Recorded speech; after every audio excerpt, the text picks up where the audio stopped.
Les cancers du nez et des sinus font partie des cancers de la tête et du cou. Ils concernent deux types de structures osseuses creuses, la fosse nasale et les sinus paranasaux, des cavités symétriques situées autour du nez. Ce sont des cancers relativement rares dont les symptômes peuvent évoquer des maladies bénignes, allergies, rhinopharyngite, tumeurs bénignes, etc. Parenthèse fermante. C'est une des raisons pour lesquelles ils sont souvent diagnostiqués à un stade avancé. Le traitement repose essentiellement sur la chirurgie accompagnée d'une radiothérapie et d'une chimiothérapie. Qu'est-ce que le cancer du nez et des sinus? Le cancer des fosses nasales et des sinus paranasaux est une tumeur cancéreuse touchant les cellules des tissus recouvrant les parois de ces cavités.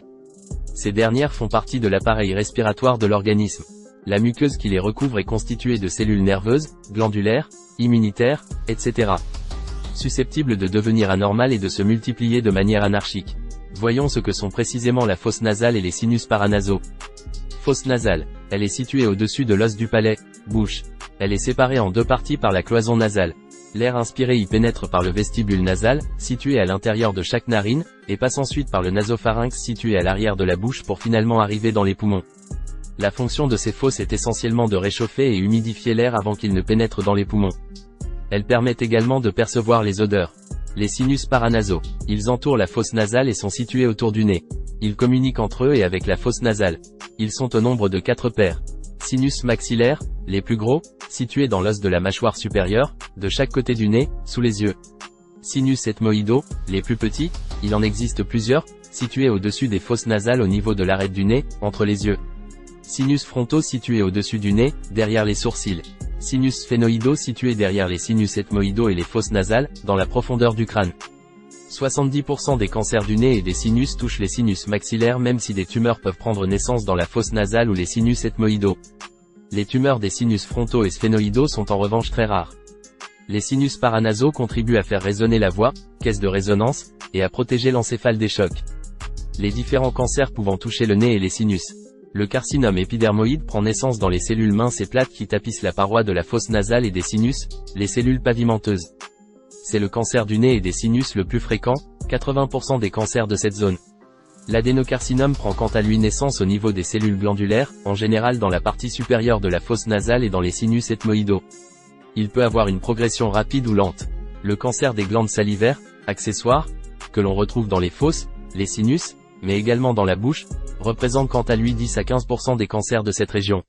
Le cancer neuroendocrinien se développe dans les cellules neuroendocrines, qui sont des sortes de neurones capables de produire des hormones et de les libérer dans le sang. Ce type de cellule est présent à plusieurs endroits de l'organisme, mais particulièrement dans l'appareil digestif et l'appareil respiratoire, nez, sinus, poumons. C'est un cancer rare. L'estésioneuroblastome ou neuroblastome olfactif touche les cellules impliquées dans l'odorat. C'est un cancer à progression lente qui a souvent un bon pronostic. Le carcinome naso-sinusal indifférencié est un cancer rare et agressif qui évolue très rapidement et a tendance à métastaser dans le foie et les poumons. Les autres cancers du nez et des sinus, lymphome non-hodgkinien, mélanome muqueux, qui représente 1 à 2% de l'ensemble des mélanomes et est particulièrement agressif, sarcome des tissus mous, touchant les cellules du tissu conjonctif et des tissus de soutien entourant les vaisseaux sanguins, et enfin cancer des os, sarcome des Ewing, chondrosarcome et ostéosarcome. Quelles sont les causes du cancer du nez et des sinus? Comme la plupart des cancers, le cancer du nez et des sinus peut être attribué à des causes diverses. On sait que son risque augmente avec l'âge et touche les hommes davantage que les femmes. Les études montrent que la poussière de bois augmente particulièrement le risque d'adénocarcinome. C'est un facteur de risque majeur pour toutes les personnes travaillant dans les secteurs de la fabrication de meubles, les scieries et les charpenteries. Les autres facteurs de risque sont la poussière de cuir, pour les personnes travaillant dans l'industrie du cuir, fabrication de chaussures, de bagagerie, etc. Parenthèse fermante. Le tabagisme, celui-ci expose les cellules de la cavité nasale et des sinus à la fumée de cigarette qui est chargée de substances cancérigènes. Les composés contenant du nickel, poussière, molécules contenant du nickel telles que les sulfures et les oxydes de nickel. La présence d'un papillome inversé, une tumeur bénigne des fosses nasales caractérisée par la prolifération de cellules épithéliales en amas.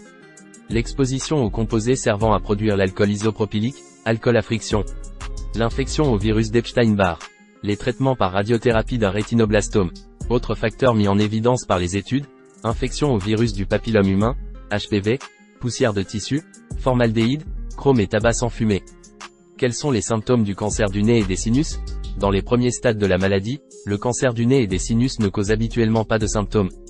En effet, Les cavités sont suffisamment vastes pour que la tumeur grossisse sans entraîner de gêne ou de compression. C'est souvent quand la tumeur a envahi les tissus avoisinants que les premiers symptômes apparaissent. Nez bouché et, ou qui coule, même en l'absence d'infection ou d'allergie, c'est le symptôme le plus courant. Saignement de nez, maux de tête, douleur autour des yeux, apparition d'une masse à l'intérieur du nez ou sur le palais, larmoiement, gonflement sur le visage, parfois accompagné de douleur ou d'un engourdissement, dents qui bougent, ou prothèses dentaires qui s'ajustent moins bien, modification de l'acuité visuelle, vision double, perte de la vision, etc. Parenthèse fermante point virgule, pertes auditives, douleur dans l'oreille, perte de l'odorat, ganglion dans le cou, trismus, difficulté à ouvrir la bouche.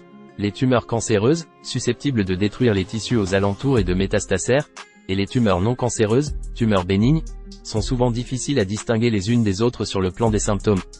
Comme le cancer du nez et des sinus est relativement rare, les symptômes de celui-ci sont également souvent attribués par erreur à une allergie ou une infection type rhinopharyngite.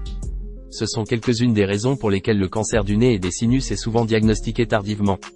Les traitements reposent sur la chirurgie, sauf le cancer du sinus sphénoïdal, la radiothérapie et la chimiothérapie. Ceux-ci vont dépendre du stade, de l'emplacement de la tumeur et de l'état général de santé. Pour le cancer du sinus maxillaire par exemple, la chirurgie est, comme pour de nombreux autres cancers du nez et des sinus, le traitement principal. Elle consiste à retirer l'os ainsi que les muqueuses du sinus, on parle de maxillectomie, puis à effectuer une reconstruction soit en même temps soit dans un second temps. La radiothérapie a lieu avant ou après la chirurgie en fonction de la taille de la tumeur et des zones touchées par le cancer. Elle peut s'accompagner d'une chimiothérapie, on parle aussi de chimioradiothérapie. Pour les cancers à un stade avancé, il peut y avoir retrait des ganglions lymphatiques du cou, ganglions cervicaux. On parle de curage ganglionnaire.